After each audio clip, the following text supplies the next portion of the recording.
Hi, I'm Bill O'Reilly. Thanks for watching us tonight. As you may know, my interview with President Trump making headlines all over the world. And tonight we will show you what you did not see in this Super Bowl pregame show. So here's what happened. We interviewed the president on Friday afternoon at the White House. The interview ran about 40 minutes, 10 of which were used by Fox Sports. So that leaves us with half an hour to show you tonight and tomorrow.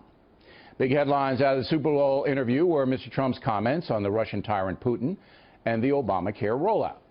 It's interesting to watch our two competing cable news stations, which hate Mr. Trump to an unhealthy degree, try to analyze what the president told me. I thought Donald Trump was straightforward and honest in that interview, whether you liked his answers or not. But the Trump haters were trying desperately to find something with which to hammer the president. Also, apparently, the Putin administration in Moscow demanding that I, your humble correspondent, apologize for saying old Vlad is a killer. So I'm working on that apology, but it may take a little time. Might want to check in with me around 2023. In a conference call with reporters, Putin's press guy said this. We think that words like that coming from the Fox correspondent are unacceptable, offensive, and to be honest, we would prefer to get an apology to the president coming from such a respected company.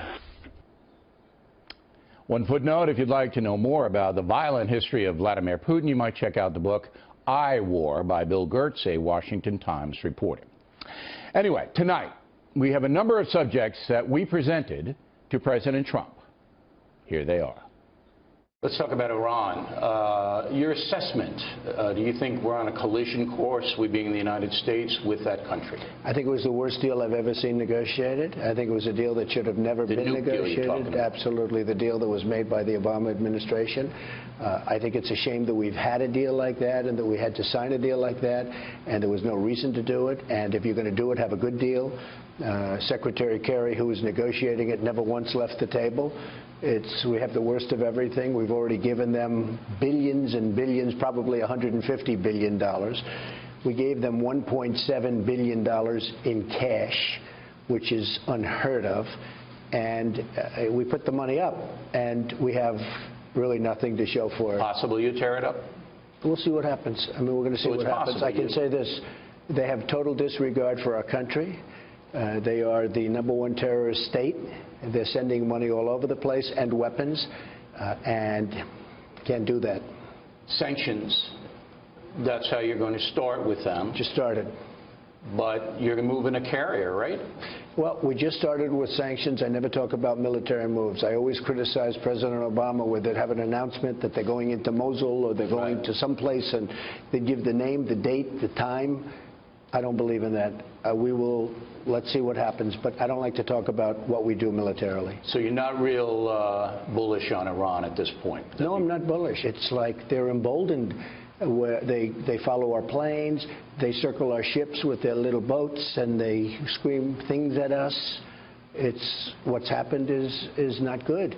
You would have thought that with the deal they made, which was a great deal for them and a horrible deal for us, they would have had a warmth toward our country, and it's exactly the opposite.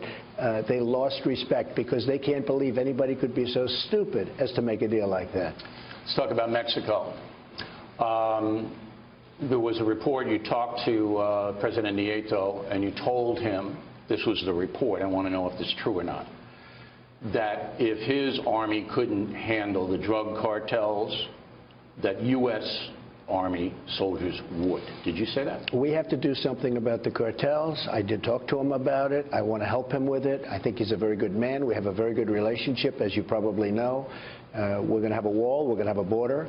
We've got to stop drugs from coming into our country. And if he can't handle it, and maybe they can and maybe they can't, or maybe he needs help, he seemed very willing to get help from us because he has got a problem. Got a problem. And it's a real problem for us. So President Nieto of Mexico was open to the possibility of U.S.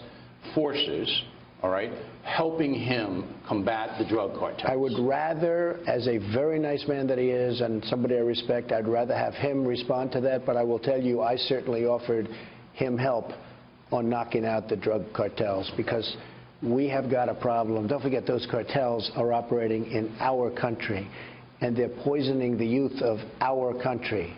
And by the way, countries all over the world, just so you understand. This is a cartel all over the world, the cartels. But I certainly would help him if he needed the help. At this point, do you consider Mexico a corrupt country? Because this stuff has been going on for decades. Is Mexico corrupt? Well, it's a country that's got difficulty. It certainly has done well with us.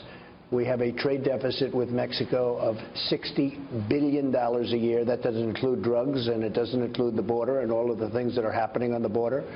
But it's a country that I have great respect for the people. I love the people. I really like this administration. I think he's a good man. We get along very well. But they have problems controlling aspects of their country. There's no question about it. And I would say the drugs and the drug cartels, number one.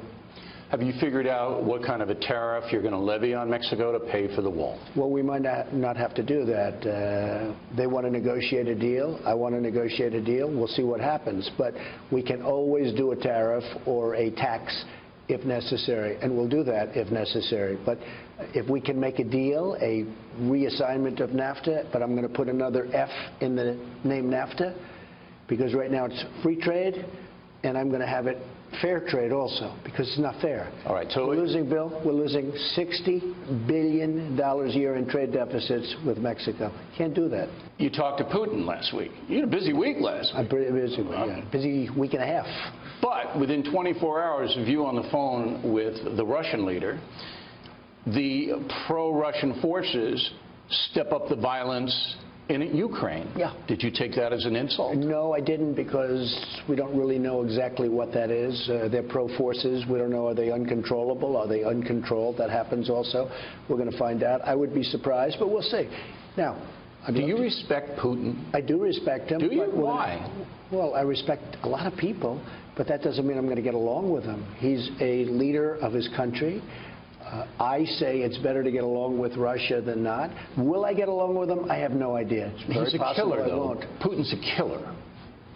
A lot of killers. You get a lot of killers. Why, you think our country's so innocent? You think our country's so innocent? I don't know of any government leaders that are killers in America. Well, take a look at what we've done, too. We've made a lot of mistakes. I've been against the war in Iraq from the beginning. Yeah, mistakes are different than... A lot of mistakes, okay, but a lot of people were killed. So a lot of killers around, believe me. You mentioned ISIS. Can we expect, we the American people, more U.S. military action against ISIS? You know, I hate to be evasive, but I don't have to tell me specifically, about it. just I don't like general. talking about it. I can say this. ISIS is bad. They're evil. They cut off heads of Christians and Muslims and anybody else that gets in their way. They drown people in steel cages. This is like not since the medieval times has anything happened like this. And the previous administration allowed it to happen, because we shouldn't have been in Iraq, but we shouldn't have gotten out the way we got out. Right. It created a vacuum. ISIS was formed. I always said, take the oil. If you would have taken the oil, there would be no ISIS, because they use that to fuel their growth. But if you took the oil, the Iraqi oil, you would have to put in U.S. troops to do that, and then that would have started another round. And you would have made a lot of money with the oil, and you would have had assets, and to the victor belong the spoils, and all of that. But forget that. Okay. Let's turn to domestic policy. When can Americans expect tax cuts? This year? Yeah, we're working very much right now on the health care package, which I think will be, it's moving along very well. We're trying to get our person, Dr. Tom Price, approved. As you know, the Democrats are being, for purely political reasons, it's terrible. But let me get you on the record here. 2017, can Americans expect a tax cut? I think so, yes, and I think before the end of the year I would like to say yes. Okay.